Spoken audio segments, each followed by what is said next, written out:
storage. Let's talk about it for a second. Briefly, I'm just going to cover the flash drive. The flash drive is going to be flash storage, as the name suggests. It's normally small, not a couple of megabytes, they've gotten pretty large now, but normally they're still going to be measured in megabytes, at least in my experience. They're great for transferring documents, the 5th grade PowerPoint that you had to do, that sort of thing. However, they are easy to transport, they're small, and they are compatible with almost every computer out there. I'm also going to just briefly mention CDs. These things have not been used as widely in recent years. However, they still are used to store data. They store roughly 750 megabytes in most cases. This is obviously a DVD. You could store movies, music, some older games, that sort of thing. Nowadays, they've largely been phased out just because of the fact that they are inconvenient in comparison to the internal storage we have now.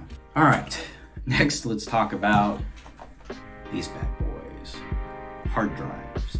There's a lot that I could say about them, but I'm going to try to be brief. The thing that you need to know about them is that there are largely two different varieties in terms of size, the 2.5 inch and the 3.5 inch. The 2.5 inch will largely be used in laptops because of the compactness of the device. It'll probably be in the 1 to 2 terabyte size range at the largest. A lot of systems, older systems, especially laptops, will have these inside, and that may be what's causing your system to feel slow and sluggish in comparison to newer devices. This is a very common and easy upgrade for a lot of laptop owners. So this may be something to consider that you may need to finally upgrade. All right. The 3.5 inch hard drive. This is going to be largely used for mass storage in desktop PCs and servers and that sort of thing, but mostly for what we're going to be talking about, it is going to be in a lot of desktop devices. This, for example, is a 14 terabyte drive. However, this drive is not a great example, as a lot of people are not going to be needing 14 terabyte drives. Most of the time you'll see these in the 2, 4, 6, 8 terabyte size range.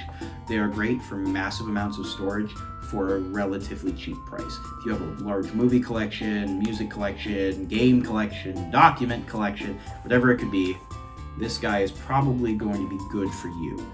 Just because of the fact, again, in comparison to its solid state counterparts, which we'll talk about here in a while, it is going to be a lot more affordable for the common person. They normally go up to roughly 20 terabytes in storage. I wouldn't expect most people to need that, however. So you're probably going to be looking for this if you have a Steam library and you need to keep your budget on the down low. Buy a hard drive, and maybe like a 2 terabyte variety, and you can store most of your games on there. What exactly are hard drives? Hard drives are essentially spinning disks with a small reader head that will be able to read and write the information off of the drive. It is going to be what is called mechanical. It has spinning devices, so these are more common to fail than a solid state counterpart, just because of the fact that it does have moving devices inside. Thus, anything that's moving is more likely to fail just because of wear and tear. Just be aware of that. The other thing worth mentioning about hard drives is there are differences in speed. The only two that you're really going to need to worry about nowadays are 5400 RPM and 7200 RPM. The only major difference is the faster it spins, most of the time you're going to see an increase in performance in terms of read and write speeds. So just keep an eye out for that when you're looking and shopping for drives. Next, let's talk about storage. And by the way, no, this is not a GUM. This is an NVMe drive. So first, let's talk about the 2.5 inch variety. As I mentioned earlier, a lot of aging laptops will see a performance boost when they upgrade to an SSD. This would be the type of SSD I'm talking about for most of those devices. As you can see, in comparison to this hard drive, they're roughly the same size, so most of the time you can just take out the old drive, install the new SSD, transfer the data, transfer the operating system, that sort of thing, from the hard drive onto the solid state, and voila, you suddenly have a boost in performance, and you probably will just have an easier time in life with the increased speed of an SSD. Lastly, let's talk about NVMe SSDs. These are going to be the fastest storage that you are probably going to be getting a hold of. They are roughly this size and shape, at least for the most part. There are different size SSDs. For example, this is an 80 millimeter, probably the most common that you're going to see. This is a 42 millimeter, I believe. So these are both the same capacity, however, they're different sizes.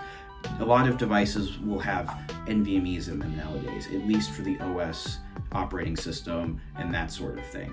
So what do you need to know about solid state drives? Well, not too much, except for the fact that they are going to be the fastest storage you can get. Even in comparison to this is what is called a SATA SSD. This is going to be dependent on the connections here versus the connection here. This is PCI connection. This connection is going to be the same as what's used on hard drives. It's called a SATA connection. All you need to know is that SATA, in most cases, is going to be slower than your NVMe connection. NVMe's are going to be really good for your operating system and documents and things that you access on a regular basis, or stuff that you're going to be transferring between devices often. So yeah, overall that's a quick debrief on the different types of storage that you're probably going to be looking at. I actually have a short made, and I'll post it probably here hopefully, that will show you how to set up a RAID 1 configuration or a mirrored configuration. So essentially 2 drives will take data and share them, and they will have the same data on both drives. So in case one of these accidentally disappears, the other drive should be able to continue operating without issue. Overall, that's going to be the video on storage. Hopefully you found this at least somewhat informative. And if you have any questions, you can probably find much more in-depth video, the history of storage, the history of solid state, a lot of other key information. But this should be able to allow you to at least begin if you're shopping, or if you're considering if you need an upgrade or not. Thanks for watching.